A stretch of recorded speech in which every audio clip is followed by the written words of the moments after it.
அந்த சுபாசினி அந்த பெண் வந்து கவினை காதலிக்கவே இல்ல. போலீஸ் விசாரணை தனியாக நடத்தினாங்க. அதுல கவின் எனக்கு நண்பர் தான், காதல்ல எங்களுக்கு இல்ல, இடையே ஒண்ணும் இல்ல, நான் பேசுறது கூட தப்பா எங்க கூட புரிஞ்சுக்கலாங்க மாதிரி அவங்க ஸ்டேட்மெண்ட் கொடுத்திருக்காங்க. இதே போலதான் முன்னாடி தருமபுரியில இளவரசன் வழக்கிலையும் நடந்துச்சு. அதனால இந்த பெண்கள் காதலி கூட ஒரு பக்கம், இன்னொரு பக்கம் அந்த பெண்ணை வாரி தூட்டுறாங்க. உனக்கெல்லாம் மனசாட்சி இருக்கா? இங்க ஒரு உயிர் போய் கிடக்குது, நீனா எவ்வளவு நன்றி கெட்டவ, நீ அந்த பெண் புத்தி பின் புத்தி தானே, நாங்க முன்னாடியே சொல்றோம். இப்படி பல்வேறு கருத்துக்கள் வந்துச்சு. ஒரு 10 வருடம் முன்னாடி சுப்பிரமணியபுரம் ஒரு படம் வந்துச்சு. அது இதே மாதிரிதான், ஜாதி மாதிரி காதல் செய்வாங்க. கடைசியா வந்து அந்த ஹீரோ வந்து ஹீரோயின் அண்ணனே குத்தி கொள்வாங்க.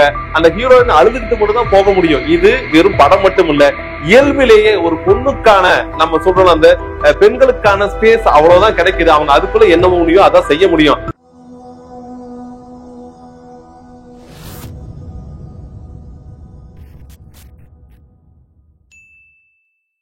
நெல்லையில ஜாதி ஆணவப்படுகொலை செய்யப்பட்ட கவின், அவரை வந்து சுபாசினிங்கிறவர் காதலிச்சாரு அப்படின்னு செய்தி வந்துட்டு இருக்கு. இந்த வழக்கு வந்து விசாரணையில இருக்குது. அந்த விசாரணையில சில நேரம் என்ன ஆகுதுன்னா, முன்னுக்கு பின் ஒரு நாள் தகவல் வருது. அதுல ஒரு தகவல் என்னன்னா, அந்த சுபாசினி அந்த பெண் வந்து கவினை காதலிக்கவே இல்ல.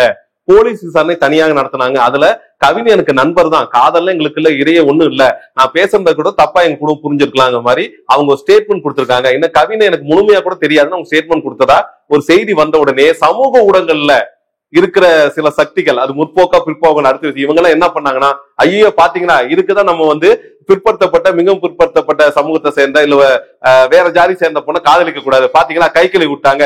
இதே போலதான் முன்னாடி தருமபுரியில இளவரசன் வழக்கிலையும் நடந்துச்சு. அதனால இந்த பெண்கள் காதலி கூட ஒரு பக்கம், இன்னொரு பக்கம் அந்த பெண்ணை வாரி தூட்டுறாங்க. உனக்கெல்லாம் மனசாட்சி இருக்கா? இங்க ஒரு உயிர் போய் கிடக்குது, நீனா எவ்வளவு நன்றி கெட்டவ, நீ அந்த பெண் புத்தி பின் புத்தி தானே, நாங்க முன்னாடியே சொல்றோம். இப்படி பல்வேறு கருத்துக்கள் வந்துச்சு.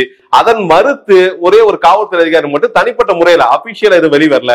அவர் என்ன சொன்னார்னா, அந்த பெண் அப்படி எதுவும் விசாரிக்கல, அந்த பெண் அப்படி எதுவும் கூறவில்லை, விசாரணை முழுமையா முடியாம எந்த தகவலையும் நாங்க வெளியிட தயாரா இல்லை. ஏன்னா எந்த தகவலை வெளியிட்டாலும் இந்த வழக்கின் விசாரணை வேறுபடும் மாறுபடும், அதனால நாங்க வெளியிட தயாரா இல்லைங்கிறத ஒரு ஊடகமா தெரிவிச்சிருக்காரு. இது முறையா தெரியல. நம்முடைய தரப்பு பொதுவா என்ன பாக்குறோம்னா, ஒருவேளை அப்படி விசாரணை நடந்தா, ஒருவேளை இது நடந்தாலும் ஒருவேளை விசாரணை நடந்திருந்து அந்த பெண் அப்படி சொல்லியிருந்தால் அது இயல்பானதாக தான் எடுத்துக்கொள்ள முடியும். ஏனென்றா இந்த சமூகம் ஒரு பெண்ணுக்கு கொடுக்கிற ஸ்பேஸ் சொல்லுவோம், வெளி பொது வெளி அவ்வளவுதான் இங்க இருக்குது.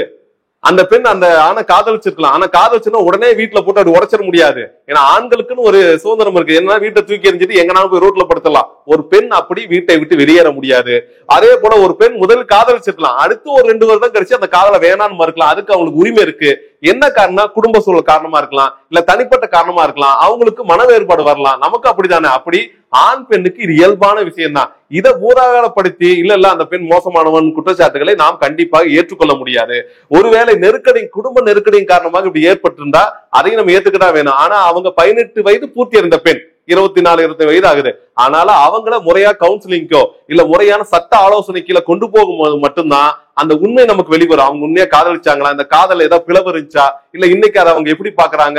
ஏன்னா அந்த வழக்குல கொலை குற்றவாளி சுர்ஜித் வந்து அந்த பொண்ணோட சொந்த தம்பி. அந்த கொலை குற்றச்சாட்டுல வேலூர் 2 பேர் இணைக்கப்பட்டது யாரு? அவங்களுடைய அம்மா அப்பா. இவங்க 3 பேர் சேர்ந்து கொடுக்குற அழுத்தத்தை அந்த பொண்ணு ஒருத்தி தாங்க முடியாது. அவங்க 3 பேர் கூட இன்னைக்கு அழுத்தம் கொடுக்காட்டியும் இந்த சமூகம் இருக்குல்ல, ஜாதி சமூகம் ஒண்ணு இருக்குல்ல, இந்த ஜாதி சமூகம் அழுத்தம் கொடுக்கும். ஒன்னால்தான் உன் தம்பி தூக்கு போறான், ஒன்னால்தான் உங்க அம்மா அப்பா தலை குனிறாங்க, இதெல்லாம் உனக்கு தேவையா, உன்னை பெத்து வளர்த்து ஆளாக்கி பால் ஊத்தி இப்படி பெரிய டயலாக் வரும்ல, இது எல்லாத்தையும் சகிச்சுக்கிட்டு ஒரு பெண் அந்த வீட்டுல இருக்கதே கஷ்டம் தான். கடுமையான மன உளைச்சலுக்கு அந்த பெண் ஆளாக்கப்பட்டிருப்பாங்க. இதுதான் இயல்பு. இதை தாண்டி இன்னொரு பக்கம் இருக்கு. அந்த பெண் கவினை காதலித்திருக்காங்க, அந்த காதல் செய்த நபர் வெட்டி படுகொலை செய்யப்பட்டாங்கன்னு எளிமையா ஏத்துக்க முடியாது. ஒரு 10 வருடம் முன்னாடி சுப்பிரமணியபுரம் ஒரு படம் வந்துச்சு. அது இதே மாதிரிதான், ஜாதி மாதிரி காதல் செய்வாங்க. கடைசியா வந்து அந்த ஹீரோ வந்து ஹீரோயின் அண்ணனே குத்தி கொள்வாங்க. அந்த ஹீரோயின் அழுதுகிட்டு மட்டும் தான் போக முடியும். இது வெறும் படம் மட்டும் இல்ல, இயல்பிலேயே ஒரு பொண்ணுக்கான நம்ம சொல்றோம் அந்த பெண்களுக்கான ஸ்பேஸ் அவ்வளவுதான் கிடைக்குது. அவங்க அதுக்குள்ள என்ன முடியும் அதான் செய்ய முடியும். அதனால் வாய்க்கு வந்தபடி இந்த சேற்றை வாரி வீச வேண்டாம். இப்பொழுது அந்த பாதிக்கப்பட்ட, ஏன்னா கவின் இறந்துட்டாரு, அவர் வந்து இறந்த உடல், அதுல எந்த அசையும் இருக்காரு. ஆனால் சுபாசினி இன்னும் ஒரு உயிருள்ள உடல், உயிருள்ள பெண்மணி. அவர்களுக்குள்ளேயும் ஆதங்கம் இருக்கும், கோபம் இருக்கும், கண்ணீர் இருக்கும், வெறுப்பு இருக்கும். இது அனைத்தையும் சரி செய்ய வேண்டியதும் இந்த சமூகத்தின் கடமைதான். இதில் முக்கியமாக பெண்கள் அமைப்பினர் மற்றும் சமூக நலம் சார்ந்து சிந்திக்கக்கூடிய மனநல ஆலோசகர்கள் ஒன்றிணைந்து சுபாசினியை முறையாக உட்கார வைத்து கவுன்சிலிங் சொல்லுவாங்க.